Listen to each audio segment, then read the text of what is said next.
as we head into picks and bans for our first matchup of the day. I would like to say this is our warm-up match before we head into our match of the week, but it's GT versus LGD. A lot of the line for both teams. It would be a nice proving game for GT if they can take this one away. And it's going to be Rumble, Gragas, and Maokai. So I'm pretty happy to speak about the top lane because all of us are top lane bans. On the opposite side, we've got another 2 top lane bans in the form of Camille and Jace, while LeBlanc aimed at Republic. And they're going to first pick Ryze for him. So they actually see him as a power point. They want to get that priority pick for him. But we've seen some less than stellar performances from Republic in the past. So the theory was correct, though. They still value Republic as their big carry, the thing that's going to anchor the team down. Now, because there is so much top lane attention, the question is, when do they actually go for those top laners? You would think that it would either be in second or first rotation, because another ban wave of this can really start, pinching Funny and really trying to see, this mid laner into top lane. How deep and how far can you go? It's still funny that they see Republic as that carry when we've seen great performances from West, great performance from Gimgoon. But regardless, that's what GT are looking for. On the opposite side, they leave up Rengar, so that will go towards Intruder. And he'll probably be living up to his namesake with that pick coming in here, along with Varus for Imp. So LGD has just got a bunch of power picks. And Varus, the fact that he gets through. I'm not so hot on the Rengar. I've really cooled off on him, especially because Malzahar is still up and available. Savoki, even if he doesn't want to look towards Malzahar, he could look towards something like Tahm Kench, who is also just as disruptive against an assassin champion like Rengar, who wants to make those picks. But hey, look at there. What a shocker. They're thinking about Malzahar and they're just going to lock it in. It's so easy. Rengar jumps in, you click R, and then congratulations, you've countered the champion. They're also going to pick up Kha'Zix as well for the jungle. And just the fact that Malzahar is still so demanding of champions building QSS and expending that 1,200 gold, which can really delay a lot of power spikes. Fortunately for Imp, if they do pick up the Tahm Kench, or if he picks up a support that can keep him safe, he doesn't have to itemize it. Likewise, it's not as punishing on Varus's build path because he peaks at every single item completed, since he'll look for that lethality, versus someone like Ashe or Sivir, because they have to invest more into crit. Multiplicative builds. Exactly. Yeah. That's when it gets really punishing on your power spikes. Well, LGD are pretty much all going in on the Rengar hype train right now as they lock in Shen as well for Funny. I'll give him a strong pick in the top lane. Gragas is off the table, so there's very few things that will completely body a Shen up there.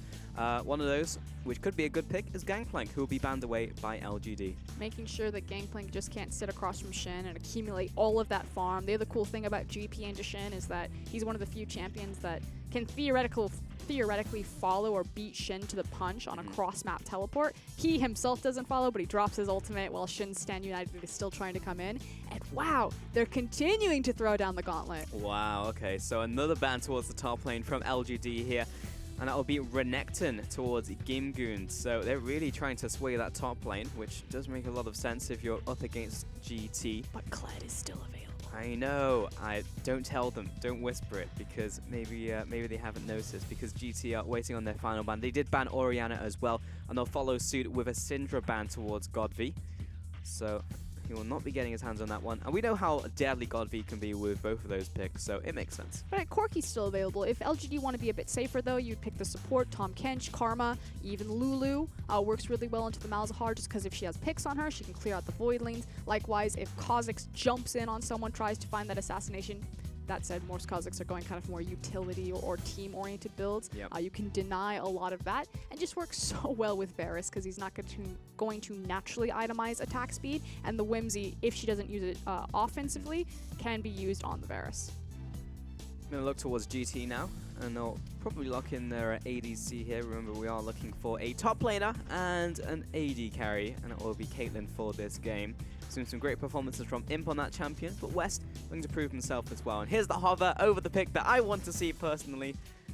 Lots of standout performances from Gimgoon on the champion. He's had many a highlight clip, and indeed it will be locked in, so I'm a happy man. 40% win rate, and I'm pretty sure all of those games were from Gimgoon. So in the 40% of games that he did win, though, in those 2 games, those were fun games to watch. So And there we go. The thing for me, though, is that West had the opportunity to look for Sivir. Sivir actually doesn't do terribly in lane across from the likes of Varus. I mean, Caitlyn kind of same mentality, but Sivir synergizes so much better with the likes of Malzahar, Ryze, and Kled. just that classic like run at you composition, as well as augmenting Rise and Malzahar's natural movement speed so they can catch up and lock down targets. So maybe a question of comfort here. Maybe. I guess it fills the same kind of void here, so it's actually cool that you can pick a pick like Kled, and it's just like, well, you essentially have Siva in the top lane. Maybe you can be less versatile with the pick because you have to run within the same place that Kled is running, but regardless, they'll be able to get into these fights. So I actually really like the composition from GT. It's kind of fun. I really like it. It's really fun. Yeah, there you go. I'm a play-by-play Frosker, and I'm not an analyst. I spent 2 days as an analyst on this test. I just want to go back to the roots of being a League of Legends player, which is this composition is fun to play and fun to watch. The problem is trying to get to that point where they can execute it. I don't think I've ever seen once, even when Gimgun gets ahead on Kled, the ultimate being used like collectively with 5 people. Yeah, me neither. It feels like every time we see Kled in the LPL, he'll use the ultimate to like chase down a kill. Yeah, and for be a like snipe or an outplay. Yeah, like a cleanup duty versus like a full 5v5 engage. Well, the problem is it's much like Sign Ultimate, where it's so scripted, and you'll hear it. Everyone hears the global sound of him charging in, so you know he's heading towards you, and you have plenty of time to scatter unless you catch them in the jungle where they have nowhere to go. So it's so situational where you can get those perfect ultimates where it makes sense, but theoretically, with a Malzahar and you're running towards your enemy team, it does fit the void that a Sivir would necessarily put in there. I almost feel like it's, I mean, obviously it's a comfort pick for Gimgun and the fact that the top lane was pinched so much, but I almost feel like in a situation where all the towers have fallen and Rengar becomes that much more terrifying, because if you just step slightly out of position, he'll look to punish you or he'll look to hunt you down, that it's almost like a response to that. That if you see the Rengar going on the hunt and as he jumps in, Kled's immediately going to pop his ultimate and just try to, you know, like zippy his team over there to find kind of the lost little puppy or the lost little lamb that Rengar found. That makes sense. That could definitely be something there. Alternatively, Rengar jumps in. It's just like, well, you're going to go by yourself. I'm going to send 5 people at you, and we're going to pop the ultimate, and we're all going to charge towards your team. So there's lots of different ways they can use it. I hope we see one of those. In reality, it's probably going to just be used to hunt down one person. But I have hope. I have faith in GT that they can execute this composition. But we have them facing down LGD in our first matchup of the day. It will be our first best of 3 as we gear towards our match of the week later today. So let's get into this one for us, Kieran. You have hope. I have questions. You know, what do Xiaoyu and West actually look like consistently? West and Savoki certainly will be tested against the likes of PYL and Imp, especially because they got kind of the, I'm going to call them soft counters with the Lulu into the Malzahar, the fact that they got their hands on Varus.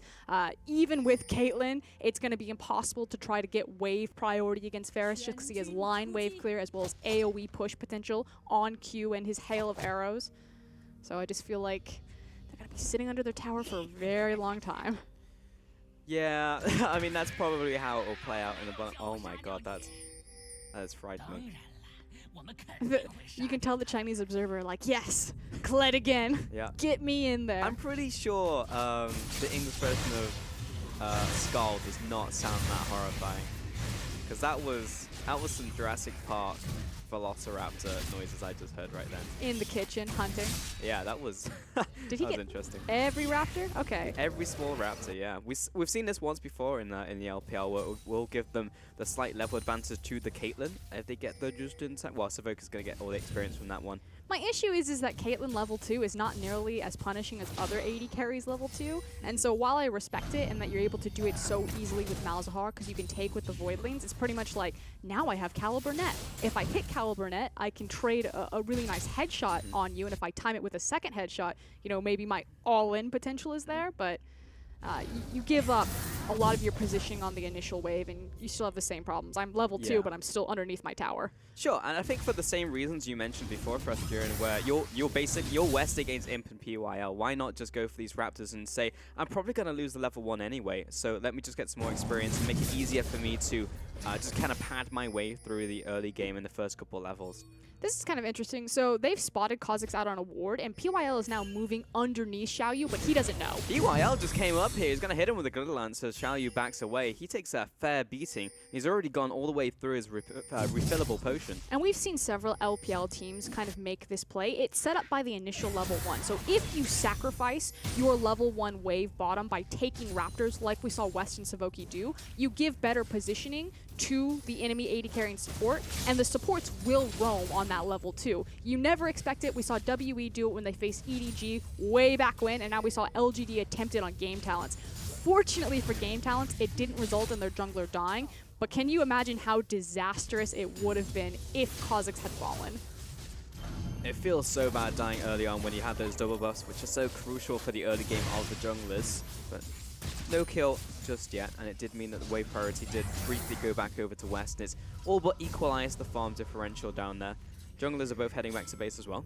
It also means that you have to be that much more sharp about where Varus' level 6 is, simply because Lulu disappeared for a little bit, so he did get that solo EXP, and like Ashe, he's one of those champions.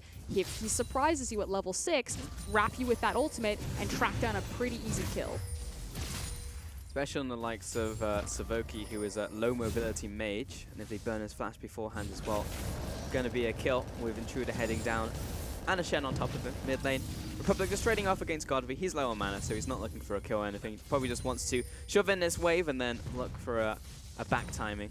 It's one of the best things about Corki into Rise is that Corki's going to have early push priority on pretty much majority of mid lane champions in meta. And the thing about Rise is he has great push priority because they moved a lot of his wave clear from his ultimate onto his other abilities when they made the changes to him, and he can't get that early tier back. Like, Rise wants to walk into the lane, try to shove it forward as fast as possible, bounce off tower, and while it's bouncing back to him, get that tier.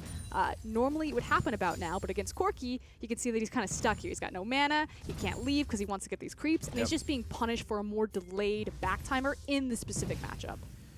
He's only probably going to get like 2 of these minions. That's rough. One of these minions? Yeah, that like feels bad. He has to stay, but if he stays, he doesn't get the minions anyway, so it's just a straight up lose-lose situation. He really wants to go back. He just is like Xiaoyu, just to turn up in mid lane, but then you lose the advantage from jungle, and it's just, yeah, it just feels straight up bad. Intruder could have placed his control ward after he killed the ward, or maybe he was losing vision on it, and he could only get the 2 hits. Now Xiaoyu shows his face in mid lane. Someone needs to help this Rise. Just go back to base. He can't do it. Top lane, violent tendencies onto Funny. He's just kind of getting these even trades, but you can see he's lost scars, so he'll get a lot of that health back as soon as he procs it with the next combo from his little shotgun thing, hand cannon. Shotgun's pretty accurate. Good news, there we go. Scar returns, but better news for Rise. He did manage to get back, probably backed on a cannon wave, so he would lose less of the farm that Corki's just been punishing. You can see the CS discrepancy opening up. It's only going to get worse because Rise is, you know, like hoofing it back to lane. But he's also got his boost, so... It's one of those things we never really show too much because in the grand scheme of things, holding that fort because Xiaoyu's coming in here up against an Intruder. Realm will come in as well. Republic just have his flash, he'll chase after, lands the Rune Prison as well, isolated damage, and Xiaoyu will come up with first blood. Excellent communication from Xiaoyu and Republic right there. Republic getting the Realm Warp so he could follow up on that, and that's 3 Summoners burned, Flash, Ghost, and Flash on Jungler. But first blood? First blood over to GT and Xiaoyu of all people, so in terms of snowballing picks, that's exactly where you want it. And that's twice now in different series that Intruder has really been punished early level for just, you know, trying to make invades at poor times. Godby wasn't in lane, he didn't have any follow-up, didn't respect the enemy vision, and this could very quickly snowball back on him. Gimgoon chasing into the top lane, gets Bear Trap on the rope down as well onto Funny. Finally the Refuge has been parked by Funny, but that was a little close for comfort. Both of them had flash, so in reality he was probably safe, but Gimgoon, now that he's got that level 6, does have great chasing power, so he's still under attack. Doesn't know where Rengar is though, because he was recently killed and came back onto the map, so it was a risky play, but could have gone for it. But will Intruder reveal his positioning to grab all of this gold that's going to be crashing into the tower? His top laner doesn't have teleport, so unfortunately some of the creep will go down. But again, this is Intruder's decision making. He takes Krugs and he immediately walks across map. He doesn't go top to show himself. I think in reality, not too many creeps are going to be missed, but the point I wanted to make earlier is we never really show how many creeps are going to be missed. Because as a laner, when you're in the game of League of Legends, that's really what you feel bad about. You know, you go back to the it's like, I've missed 200 gold, I've missed 230 gold, I've missed 250 gold, as you see the creeps dying.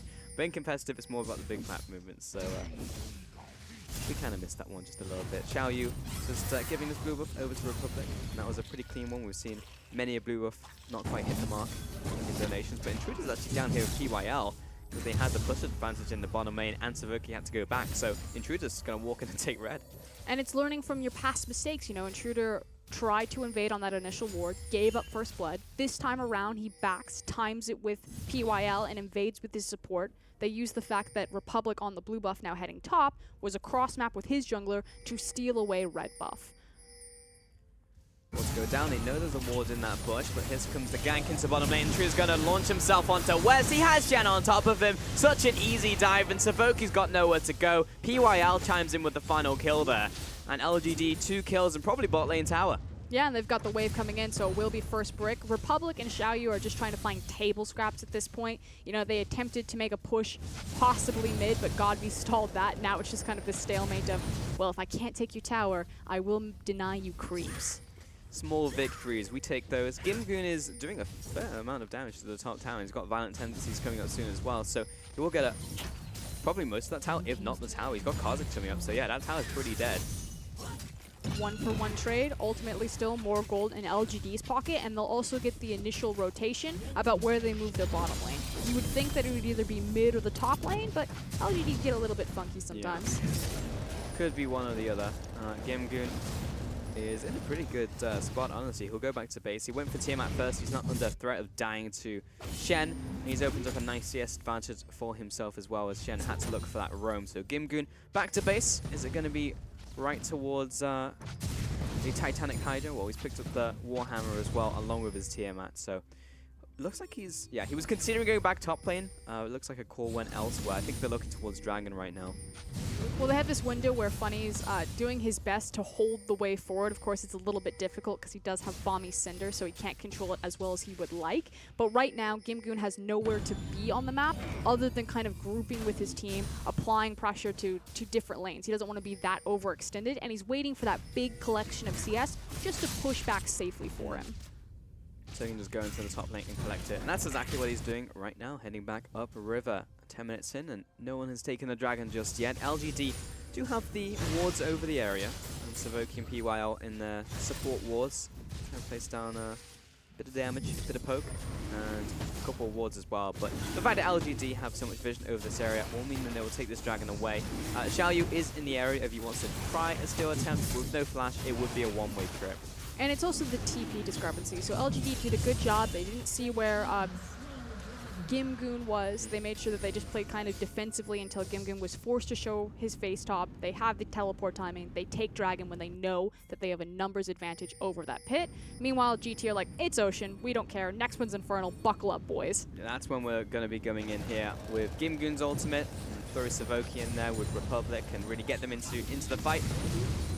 Godby was looking for a gank into the top lane, but Funny was like, not entirely sure we'll be able to kill him even if you come up here. Just go mid lane and farm.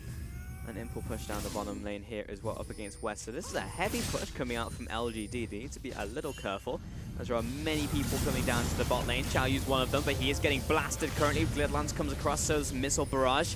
We've got Gimgoon on the outsides and the outskirts of this fight, but with 5 men strong, LGD, Gimgoon does not really want to be throwing himself in there. And ultimately, it's LGD that come out ahead after all is said and done because they use the Stand United versus the teleport cooldown. So they maintain a lot more pressure because their cooldowns will be up faster on the map.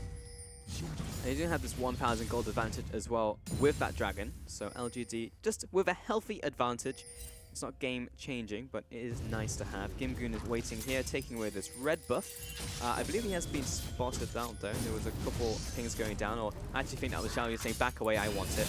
Yep, there you go. That makes more sense. Gimgoon heading up there, sees PY out, so they have the vision over that area, as well as Intruder coming down. So if they stick around, there'll be Nice Cat jumping on their faces, but they're going to back off to river. But we now have the earlier rotation, or LGD kind of setting pace of the game, and that they swap their duo lane back towards the top side. Again, you look at Funny, he's trying his best just to hold the wave, constantly backing off the creep so the Bomby Cinder doesn't auto-push it, and they've now also stalled Gimgoon's back. So LGD for kind of the last 15 to 20 seconds have been much more proactive because they've been on the map in the right areas, and it's led to this giant wave accumulating topside. They'll push it in, but Savoki was on his way top lane, and Xiao Yu's there, plus there was a ward on it from LGD, so they'll get a little bit of chip damage onto the top tower, but it should all be collected by West here.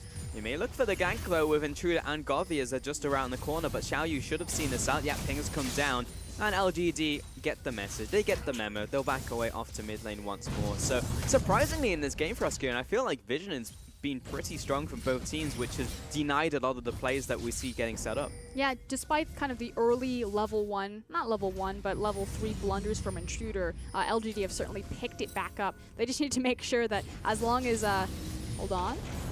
Let's see how much damage the back to you does. Quite a lot, actually. Realm Wall comes in. He'll jump over the wall, but now he's kind of in the middle of nowhere while Intruder will jump in his face. Xiao Yu's there as well, takes him out of the Evolved W. PYL caught out by Savoki, and there's the ultimate ace in that hole. Oh, it's not enough damage. The flash and the Q coming out there from Savoki, but PYL is still, he's still alive somehow. Single digits of HP. Bottom lane, Funny in the 1v1 against GameGoon, but he gets Skull back and keeps him alive. Last minute, the hero that he needed. What the hell just happened? The entire map just exploded simultaneously. Okay. Is it over? No, it's not, because Imp's in the bush. Of course he is. West will flash away. There's a counter flash from Imp, but he's simply not in range, and he's getting eaten by Savoki's minions. He'll back away. I would love to see the replay of that to see if Imp let go of the arrow before or after he flashed. It was just slightly too short. But this is where it starts. We were just commending LGD about their vision, and then Republic catches out Godby, and it forces Intruder to overextend into Kha'Zix and Ryze to try to save his mid laner. Ultimately, both go down, and because everyone has information about where the junglers are, everyone's like, let's all 1v1 or 2v2. We have this chance. So many plays didn't quite work out. They're just thirsty for a fight, honestly, and that's what we saw across map. So all in all, there was a slight advantage to GT, and that's evened up the 1,000 gold advantage we just spoke about, because that mid lane tower went down. So GT back on a level playing field, but they did take that middle tower, which is quite important.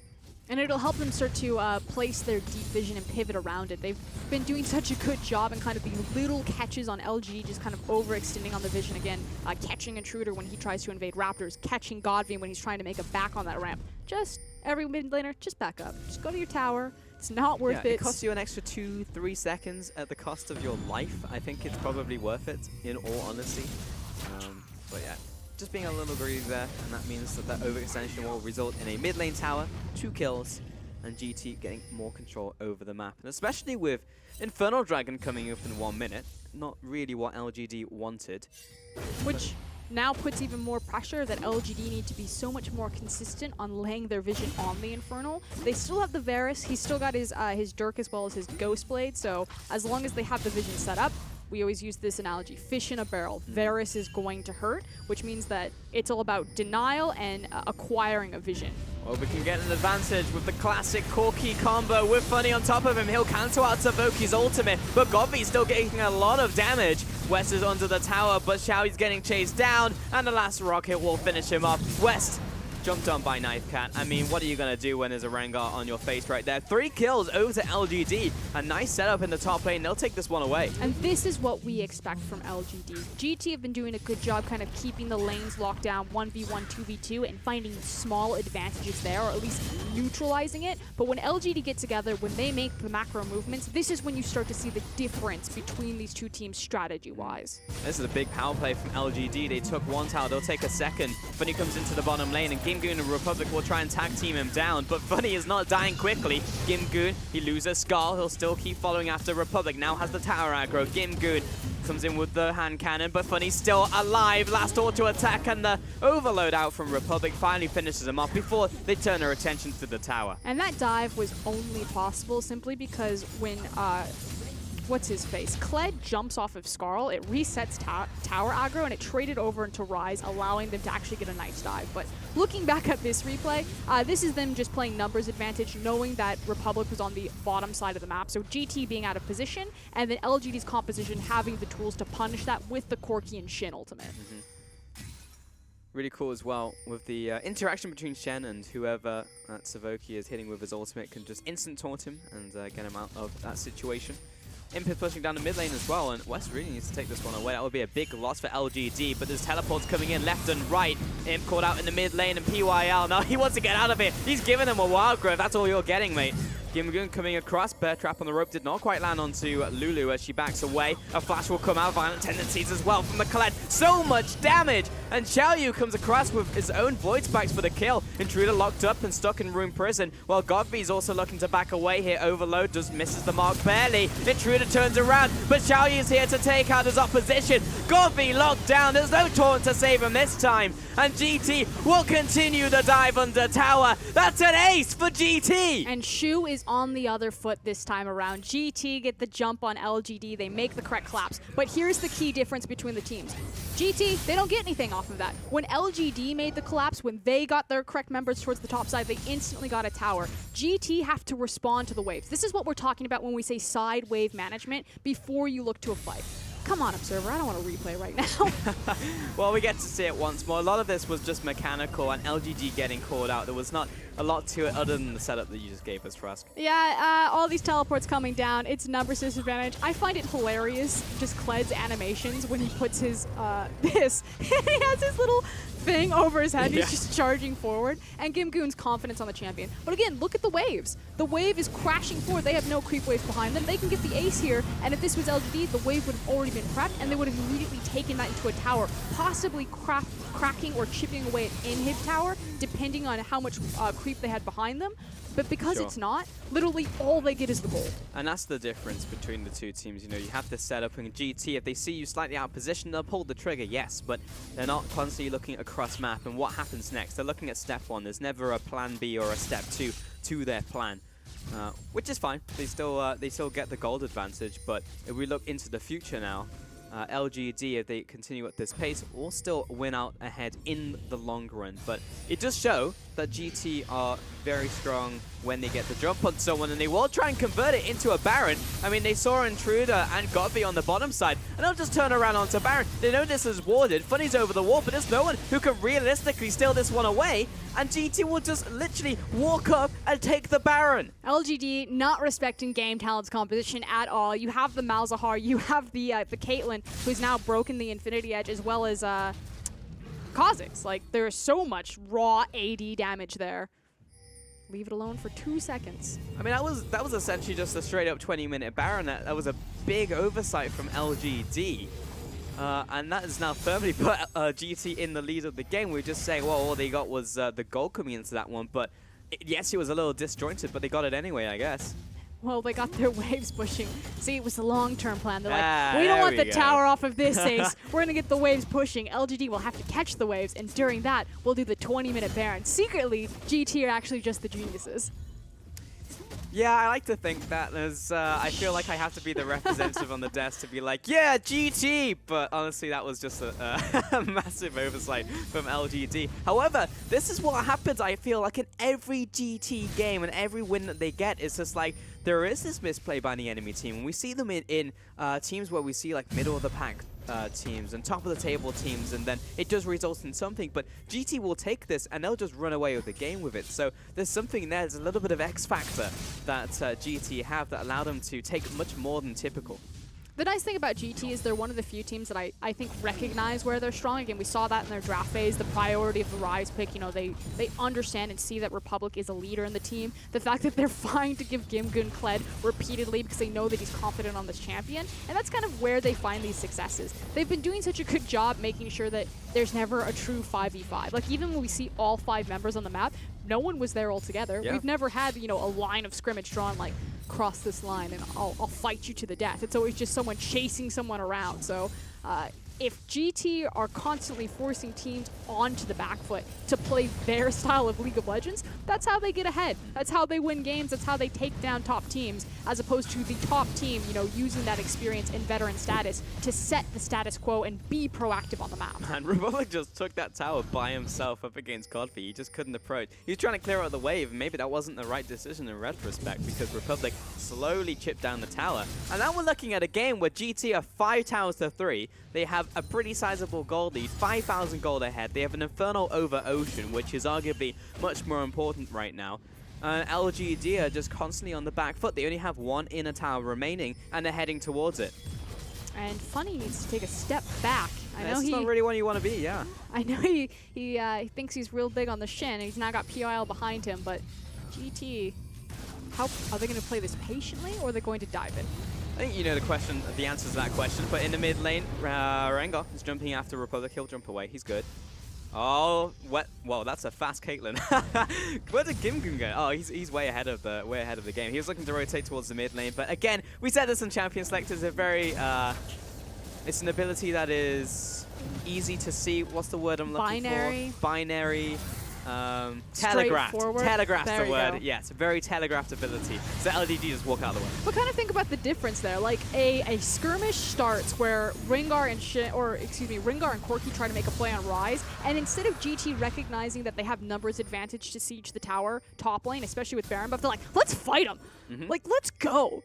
Yeah. And they immediately leave the tower and then try to chase LGD, losing all sense of kind of momentum. Exactly, and that's the question you asked. It's like, what are they going to do here? Yeah, of course the answer is fight if they have an opportunity. Is Gimgoon's ult up? And that's the flowchart. That's it. Like, if yes, then we're going in, and that's all they need. That's all the justification they need for a fight. It's the Kled flowchart. Yeah.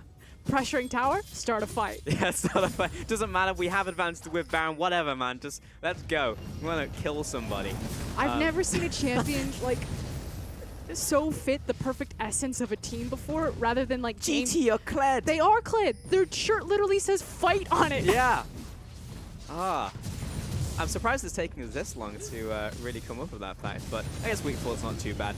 Godv backing away. That tower's almost dead as well. GT just needs to go back up there, and just one strong punch will take it away. Man, this would be so much easier if only they had a Baron buff. Oh yeah, shocking. I wonder what happened to that one. Maybe we just wasted the mid lane when we were trying to run towards them. Oh. And now their Corki and their Varus are back in position, oh, and no, here comes the counterplay. Not like this. Intruder's coming after him. He's got the Chen ultimate on top of him, but he's a little too early on this one. Savoki turns around, the ultimate comes down. Intruder will get him eventually. Xiaoyu also caught out. Gimgoon, he completes the TP, and he goes in. Of course he goes in. Gimgoon is rocketing after Godv, but he's literally 1 versus 5 right now. He hops off Skull, but he's not getting him back for a long time. Funny chasing after. Gimgoon's still alive. He finally gets finished off by him. They chase down Republic as well. He's turned into a snowman. The bowler goes wide. Intruder. Oh, he's under attack. Republic takes him out, and this is all turned around. He finds 2. West finds another one. How is this? Why is this working? It follows after. He drops the 2 versus 5, and GT come home with the ace. And Republic gets a quadra kill. Oh my god, I love GT. They're my favorite team now. That was hilarious. Gimgoon is so ridiculously tanky on Kled. He literally...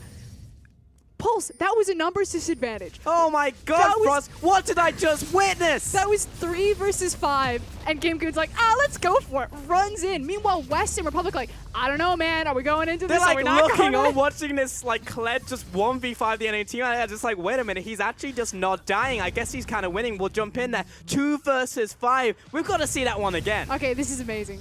So first and foremost, Intruder actually does a really good job. We see kind of how the soft soft answer of Malzahar works. It definitely is playing against Rengar, let me tell you. But he survives this. So they then collapse. They take out immediately 2 members. And Gimgoon, this is like, that's 5 people. He just runs in. And the thing is Republic and West aren't doing anything right now. They haven't laid down any sort of damage. They got chunked out by Imp. And Gimgoon's health bar is pretty much done. But he's eaten up so many cooldowns that Republic is able to wait out the Whimsy and then just turns on the Rise.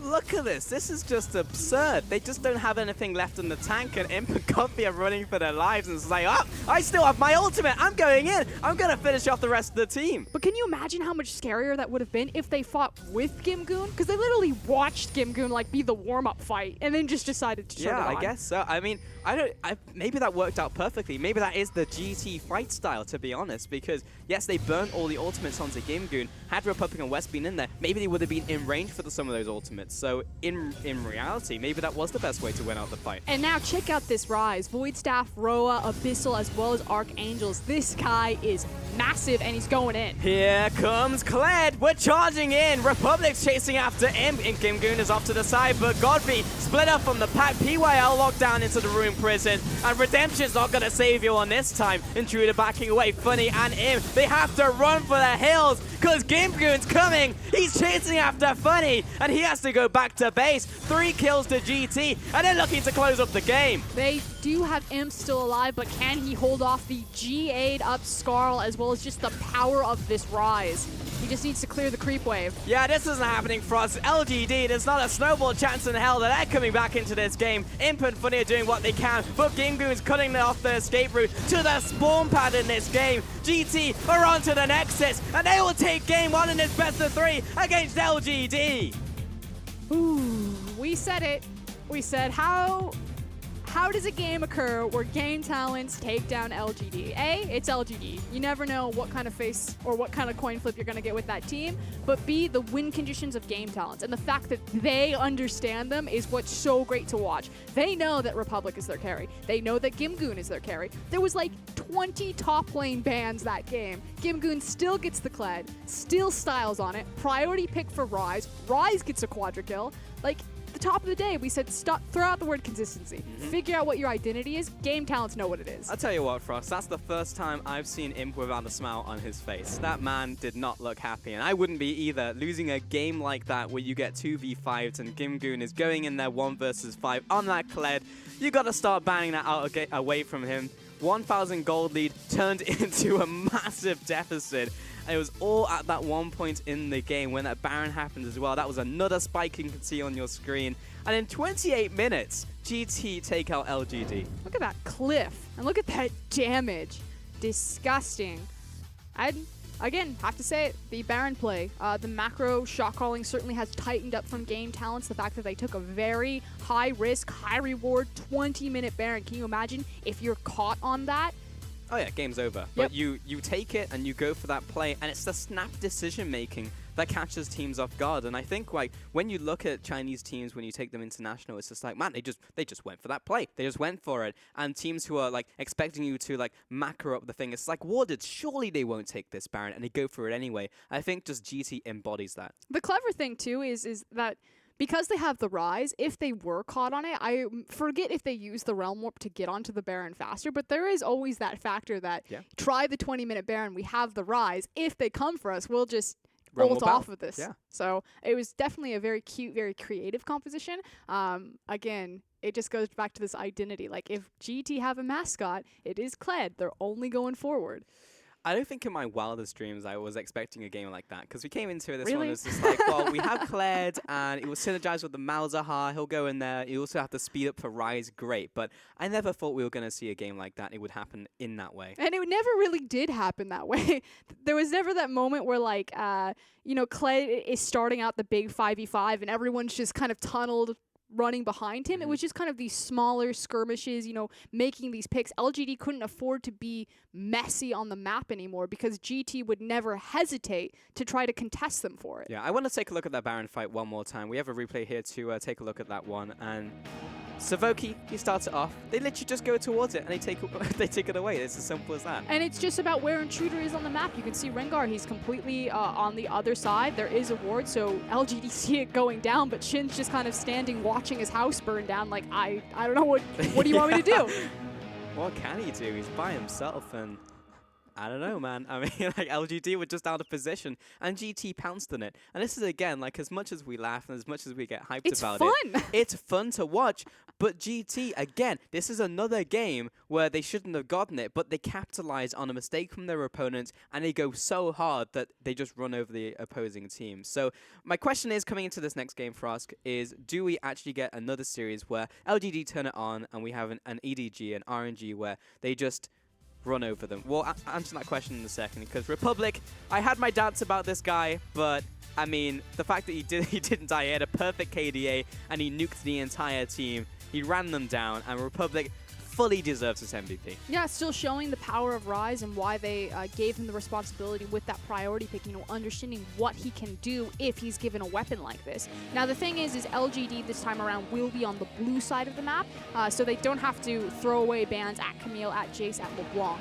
They can choose to target out the Kled or target out the Rise and really kind of kneecap any sort of Game Talent's functioning victories, because it's always been with these champions. Yeah, they should, to be honest, because that was just not okay. I mean, the fact that Republic just ran down the whole team, Gimgoon went in 1v5 and survived as long as he did and set up that entire team fight for them. So, yeah, I'm glad that they do now get that opportunity to start taking away some of these picks. And they do need to start taking away the Kled, but then maybe does he just go onto like a Jace, or does he go onto a different pick, and then problems start cropping up elsewhere? It's just like whack-a-mole, like you eliminate one problem and another one arises for you. Well, that's what Game Talents now get to prove, because you have no doubt that something will be adjusted in the draft phase, that someone is going to be targeted out or forced onto a different champion. So can they still find success? In the past, and due to their standings, we would say no, that this is now where they're going to fall flat. We said that, maybe LGD will probably drop game one and then pick up the next two. Yeah. So, yeah, will as our much as I prediction want to come get, true? yeah, I know. Like, as much as I want to get hyped, we're on the precipice once again with this team where we look towards them and they've won game one, and we've been in this situation at least 2 more times.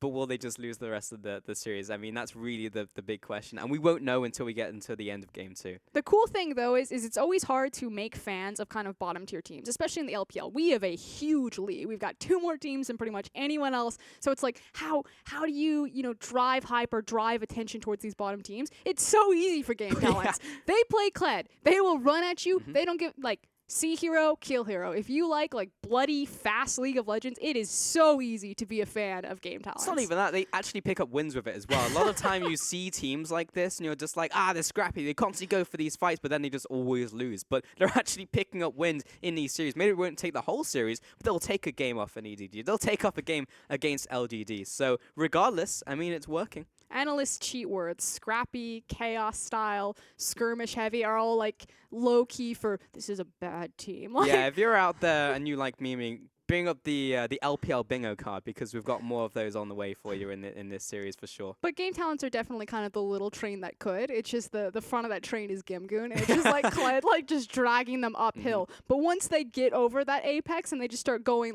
the fact that Xiaoyu is such a new addition to the team, and he sees Intruder walk over a ward for a split second, and suddenly both Republic and Xiaoyu are pulling all of their summoners and flashing after that Rengar. You usually don't see that well-executed coordination between such a new member and such a young jungler on the team. And again, Republic is language barrier there. I mean, he speaks some Chinese, but he's their Korean import, and he's talking to a Chinese jungler, so... Yeah. Yeah, I think it's sometimes easy to forget that as well, you look at the mid lane, sometimes he's left on an island, but it makes sense if no one can talk to him, then you just kind of leave him there. It's like, well, I'm going top lane to see if I can talk to this guy, so I'm going to make that work for us. Either way, we're going to take a quick break before we set up for game 2, and we'll see if GT can finally do it. They can finally close out a series. We'll be back after the break to find out the answer to that question.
Baby, all I need is you.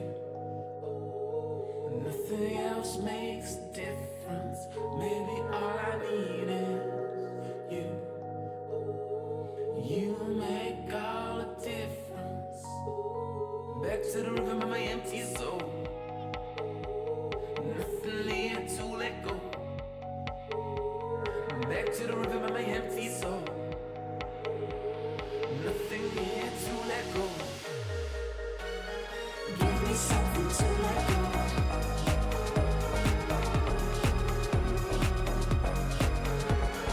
Give me something to let go.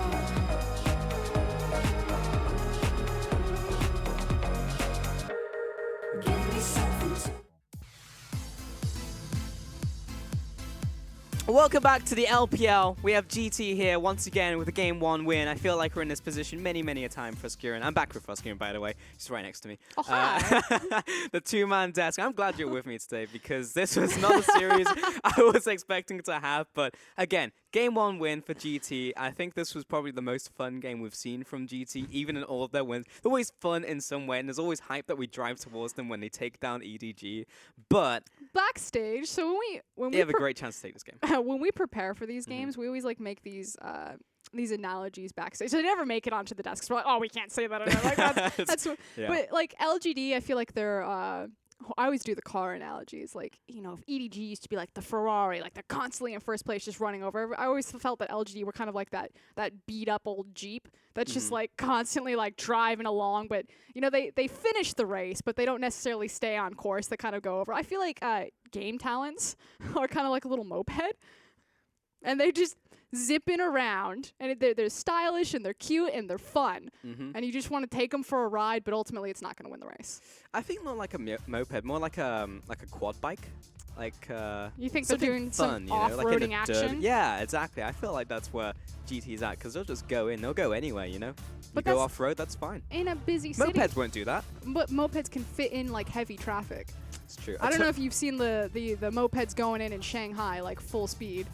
Yeah, I've seen like tuk-tuks and stuff. Those cars don't even care, man. Yeah, we'll have to find out. If you have a good car analogy for us, make sure to tweet at us on Twitter using the tags at Froskurin. I'll take the brunt of the car analogies for game talents. Tag me in there. Well, we do have a substitution. One of the car parts needed replacing, and that'll be in the form of Amy, who'll be coming into the jungle here. Fresh off the car shop. I feel like that just replaces the wheels, really. You traded like your off-road wheels for like your street wheels when you trade up Intruder for Amy. Intruder much more about that aggressive counter jungling, whereas Amy's a bit more about coloring in the lines, supporting his lane, setting them up for success. So it does kind of move and allocate resources around for LGD. It's not about contesting jungle and following his lead. It's about supporting up Imp or supporting up Godby and having more of a tank jungler behind you. All right, Frost, but does that answer any of the problems that they had last game? Because they literally lost the game because they had poor map awareness. Does Amy solve that problem? Historically, I would say no. But ultimately, we don't really know all of the X factors that bringing in a new player. Like, it's really easy to see a new player get subbed in and just compare him straight across from the person that he's subbing and be like, you know, he's worse at ganking than that. He's not as, you know, doesn't have as deep of a champion pool. But it's so hard to track these other facets where it's like maybe he brings up morale. Maybe he just changes how the team talk to each other. Even if he's not a shot caller, maybe communication's just easier. I mean, Aluka sat on Team WE's team forever as being kind of like one of the worst top laners in the LPL, but he was just so happy all the time. You just see him bouncing around. He just made everyone around him happy, and the team performed better because of it. I can definitely see that, especially if you're like just sitting backstage as well. You're watching the game unfold, and it's like you notice something that no one else did because you had that overall vision of the game. Perhaps that's something that Amy can also bring to the team. We just don't know, but we definitely need LGD to fire back because let's be honest, the early game was absolutely fine. It was just up until the point where these big swings happened, and we saw it in the goal graph. It was exactly at the Baron, and everything went downhill. But there's no reason for LGD to be playing Game Talent's game, which is heavy skirmishes, 3v3s, never full 5v5s, and never making objective trades. Like, there's never going to be a moment where, like, wow, GT really traded those 2 towers well for LGD's 2 towers. It's like, no, GT snowballed ahead because they found someone out of position and then just ran them over because the other team decided we could trade an objective here, but instead let's fight them. That's actually a really, really good point, because last time GT played and he played against RNG, it was like, yeah, they won because they brought the other team down to their level. It was like, if you actually just play your game and you play up to your own standards, then you should be able to just completely pick apart and dissect GT. Unfortunately, if you get drawn to the chaos, and I think of all the teams, you said it yourself, Frosk, LGD will match you if you go for that type of game, and you don't want to play GT's game because they were born, you know, they were molded born. by it. You may have adopted the chaos, but we were born. We were molded by it.